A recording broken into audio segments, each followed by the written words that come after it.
DDT was first created during the Second World War to kill disease-causing insects such as mosquitoes and houseflies. After the Second World War, thousands of synthetic chemicals based on DDT were introduced into commercial use.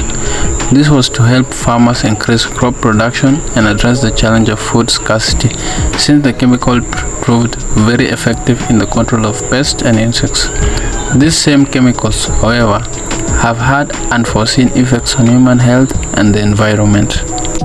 DDT is a persistent organic pollutant belonging to a group of chemicals that resist degradation or breakdown through physical, chemical, or biological processes. DDT is a crystalline chemical compound which is colorless, tasteless, hydrophobic, odorless, and poorly soluble in water but shows good solubility in organic solvents such as fats and oils. Due to its high persistence, 50% of its molecules can remain in the soil for up to 15 years after application.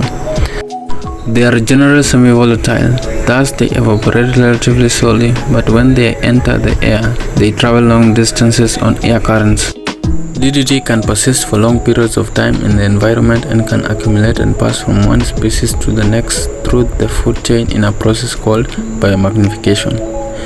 When the contaminants in the small amounts at the bottom of the food chain biomagnify, they can pose a significant hazard to predators that feed at the top of the food chain. Experiments done over the years demonstrated lower yields in crops with previous contact with DDT.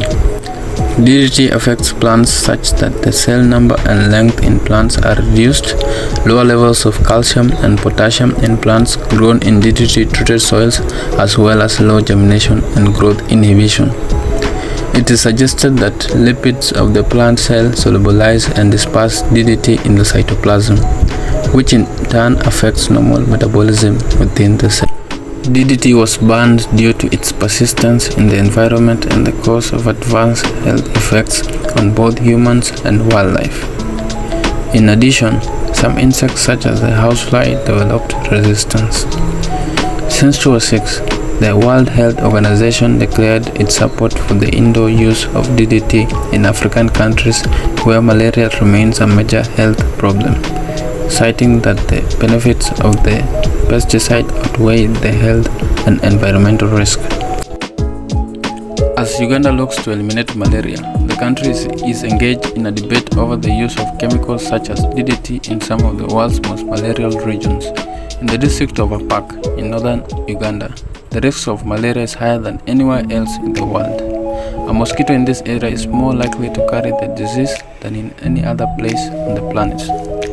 The spraying of DDT in northern Uganda began in 2008, targeting Apak in the neighboring Oyam district. Apak resident Lillian Richard said she was not given an option to refuse the spraying. Richard told War that in 2008, several sprayers came to her house while her husband was away and began to remove her belongings. She said they did not tell her what was being sprayed on her walls and ordered her not to enter the house for 2 hours after they had finished. The chemical residue soon enters our food chain when carried by runoff water and deposited in soils. For example, the chemical can enter into cattle feed, which is later milked, and finally into the human body. Malaria is the #1 killer of children under the age of 5 years old in Africa. More than 15,000 small farmers were forced to give up their organic profits. Many simply had no choice. The indoor residual spraying program is optional for every household, but once one house is sprayed, the surrounding homes can be exposed to the chemical, and many farmers reported simply being pressured into the procedure by health officials trying to fill their quotas.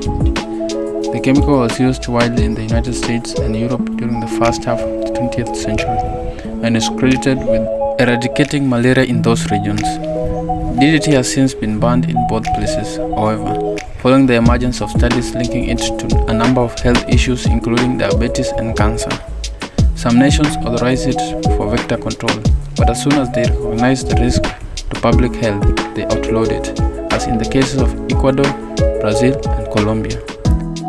At the nearby Bala Health Center 3, health officials are seeing the positive effects of the IRS program.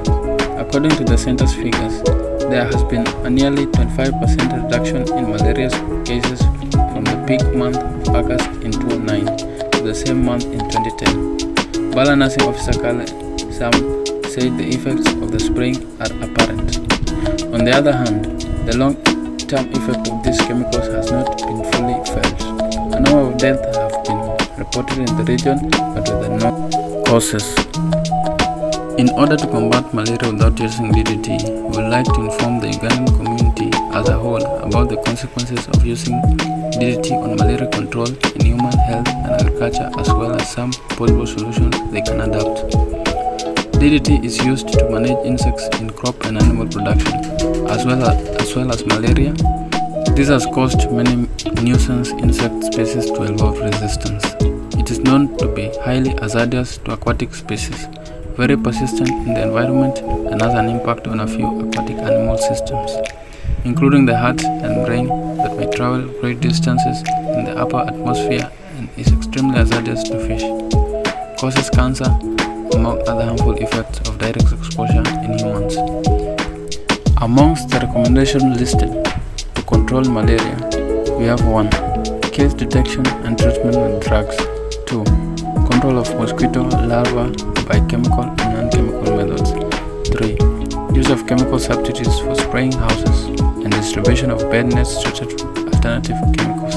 And finally, until all nations can transition to effective and affordable alternatives, appropriate mechanisms are necessary to ensure that human health is not compromised, as reliance on DDT is reduced.